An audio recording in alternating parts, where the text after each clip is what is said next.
دویمه مسله دا د عزیزانو یو سړی دا تکبیر تحریمه نه ده په نیت تړل الله اکبر دا فرض ته به په ولاړې باندې دا تکبیر تحریمه وایه. اوس کله کله موږ ګورو مطلب کله کله سب خالی یا موږ شاته ولاړ یو سړی امام پر رکوع دی په منډه رالی چې رالی اوس دی زما سره رکعت یې الله اکبر لفظ الله په ولاړې ووایي اکبر په رکوع کې ووایي دا لمونځ هم نه صحیح کېږي. تکبیر تحریمه په ولاړې ویل دا فرض وله. تکبیر تحریمه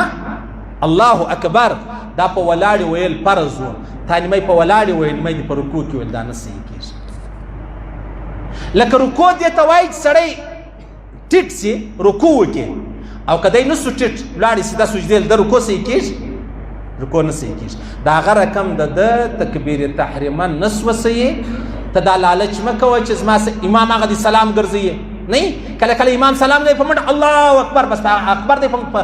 په دا رواني کې ورسره وکړي کښېني والله قسم په خدای لمونځ نه وسو والله ته د خدای موسی علیه السلام د قارون کیسې ډېر خوند درکوي او دلته په لمانځه کې هر سړی فیل دی. د الله رسول فرمایي شپېته کاله بې عمر یې لمونځ مې نه ایسته شپېته کاله بې عمر یې لمونځ مې نه ایسته او دلته چې وګورې کله یاره الله امام سلام راسه ګرځوي په منډه کښېني الله اکبر کله کله وایي یاره امام د رکوع سر پورته کوي الله اکبر هغه نیمه تکبیر تحریمه هغه په رکوع کې ورسره وکړي دا لمونځ نسو ادا دا لمونځ به د سره کوي دا به د سره هر چا چې هر څو کړي دي هغه به ګرده راګرځوي